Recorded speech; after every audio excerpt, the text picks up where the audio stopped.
Hello and welcome back. I've tried to make a few videos today and I realised that I'm just not in the mood to talk about personal stuff right now. A lot's been happening. I do want to give an update on my Lord of the Rings collection. I own pretty much every book Tolkien has ever written, and a lot of them I own digitally for a reason, because I just don't have the space. But my Lord of the Rings collection is growing by the day. So that's what we're going to talk about. I own multiple copies of Lord of the Rings. I own a gorgeous first edition of the Silmarillion that was my late grandmother's. I am so glad that I have that. But those are locked away. I own, if you follow me on Instagram and places like that, you will see a lot of those on there, and Twitter as well. I want to focus on kind of the newer stuff and stuff that's on my bookshelf behind me, or as I like to call it, the Cave of Doom. So, first things first, some jewellery. And I forgot I own this. I lost this years ago. Let's see if we can get it in focus. If you know Lord of the Rings, you'll recognise this. This was gifted to me. I have no clue where it came from, but it always lived. Now it will live permanently on my bookshelf, because it's nice to have that. It's nice to have those little items. I also own a replica. I'll put it on my hand because it'll be easier, of the One Ring. This thing is 9 karat gold, and this was gifted to me by my mother. Isn't that pretty? It looks very orange on camera, but that's the One Ring in 9 karat gold, which is a beautiful thing to have. I own this. These are the pocket editions of the Lord of the Rings trilogy and the Hobbit. And these are beautiful. They're full replicas of the books. The Hobbit text is in the same size as most editions of The Hobbit, because The Hobbit's quite a short book, but I won't lie, the text in the other books is very, very small. But I can read that, that's fine. These are beautiful little editions. They're fake leather. I wish they were real leather. I love leather-bound books, but aren't these beautiful? These were a Christmas gift, a birthday gift from my mother a few years ago, ironically. And it's a set I always wanted, because I own I own a massive bind-up of all of them in one big paperback with a green cover, which is in a box, because that's the version I use for referencing and study rather than anything else. And I love that. I do. I think having multiple copies of a book that you love is a good thing sometimes. These were also a gift from my mother. These are maps. So you have the lands in the north, Middle-earth, and the Hobbit. And I won't bring these out, but these are huge. And I mean this, these are massive things. And they look spectacular. They're beautifully drawn. And you get a little booklet with each one explaining a little bit of the history, which I do appreciate. They're gorgeous, and they were a lovely gift from my mother. She found them on eBay. And my mother, again, she knows me too well. These are contentious books amongst Tolkien fandom. The David Day, The World of Middle-earth, and now these were a gift from my dad. And what I will say about these is David Day is the most unreliable narrator and source of information for Middle-earth. His maps aren't very good and incorrect in places, and some of his information doesn't quite line up. But you know why I like these? And I'm going to be really honest why I like these books. And it's not to do with the information in them, it's to do with the artwork. These are books that, unreliable as David Day is, these books are beautiful, but they have artwork, and they all different styles, all different things, and they're just nice little books. There is some good info in these. I will give credit where credit's due. He is unreliable. He always has been, though. That's just the thing with David Day, I think. And I will show you. This one is The Hobbits of Middle-earth, and these are beautiful little books, and they're nice to have, but unreliable source of information. There is no way around that with David Day, although they're good reference points for some stuff. So I will give credit where credit's due there, but they are missing a lot of information. Or the information isn't quite correct, which is a thing amongst David Day. And now we're coming to this mound here, most recent addition to my collection, The Fall of Numenor.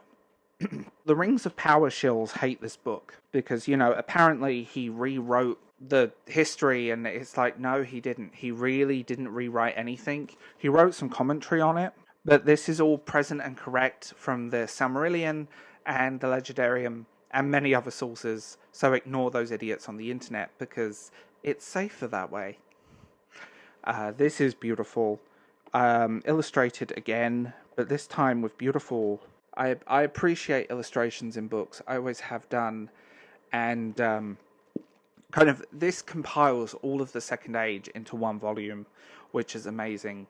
But yeah, the shills genuinely hate this book because it contradicts the Rings of Power that they're desperately trying to make canon, which it isn't. Let's be real.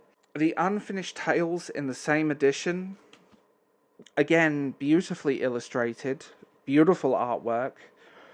This book does give alternative accounts, alternative information, not necessarily, it's unfinished, basically, it's unfinished works, the Unfinished Tales. Trying to show you guys this. There we go. And dotted throughout, again, are beautiful illustrations, and it's a really nice, heavy, weighty book. I had a really crappy paperback of this that was literally falling apart at the seams, so it's nice to have that replaced. Now, this is the newest edition of the Silmarillion. Again, illustrated, beautifully, I might add. I say this with complete honesty. These are just beautiful books.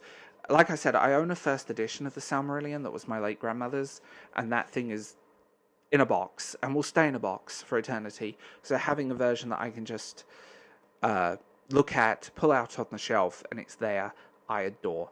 I genuinely do. Because it's all in that realm of... I feel less guilty about handling new books. Let's be real. I mean, seriously. I mean, how beautiful is that? And then we have... So we're going even further back into the Tolkien Legendarium. Now, a lot of these books and The Fall of Numenor are actually unnecessary. But it's nice to have particular stories bundled into one. This one's a little bit used. This one I found secondhand in a library sale, and it's glorious. I mean, look at that. They are just beautiful. The Fall of...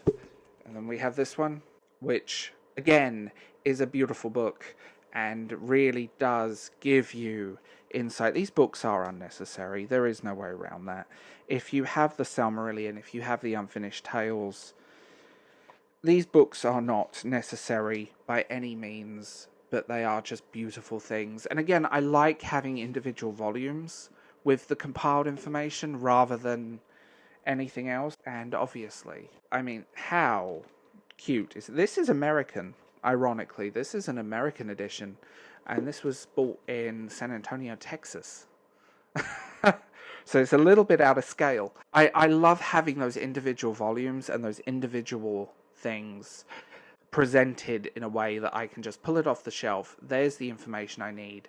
There's the story I want to read. It's something that most people don't appreciate. And again, a lot of these books are completely unnecessary, but they are stunning books, and they're beautiful things, and books can be a beautiful thing as well. Fellowship of the Ring, the extended edition. The Two Towers, the extended edition. And The Return of the King, extended edition. I own these in the original DVD set as well, that came in like books. But these are the versions I have out because they are worthy of an upgrade to Blu-ray.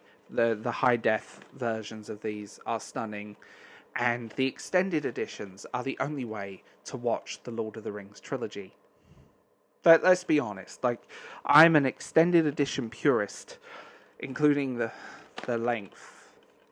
But these I found by accident, and they include all the appendices and all of this. The film is split across 2 discs, which, like the original DVD edition, is something I don't like. You can watch them in halves, which, because they're so long, that's useful as anything. And I also own the much beguiled Hobbit trilogy in the extended Blu-ray editions, which, what I will say about them This one's steelbook, this one's not, this one's... I wish they all matched, which is a shame they don't. The Rings of Power gave me a new appreciation for the Hobbit trilogy. I also own a really good fan edit. That video's on my channel if you guys are interested. But these are fundamentally flawed films that have perfect casting and just some really good moments. Are they the Lord of the Rings trilogy as much as the studio tried to turn them into the Lord of the Rings? No. Are they fun? Yes.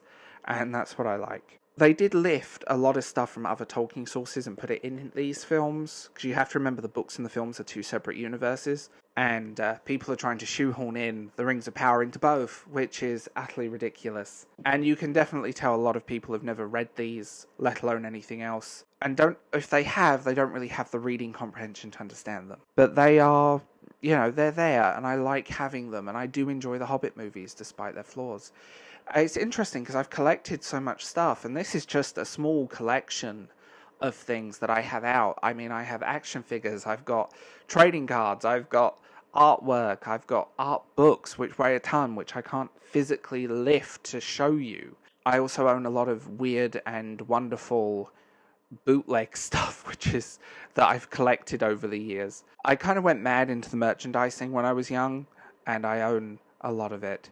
And it's nice to have, and it's nice to have these things and say this is what I love. There are some books that I want to add to the collection, and having them would be amazing. There's one set that I'm looking out for, but it's just too expensive right now. So tell me what you think in the comments below. I will talk to you guys later, and I hope you guys enjoyed this video. Videos 3 times a week, Monday, Wednesday, and Thursday, and I want to add, we have a few extras coming up, which I think will be cool. Subscribe and do all the usual things that you do, and I will talk to you guys later.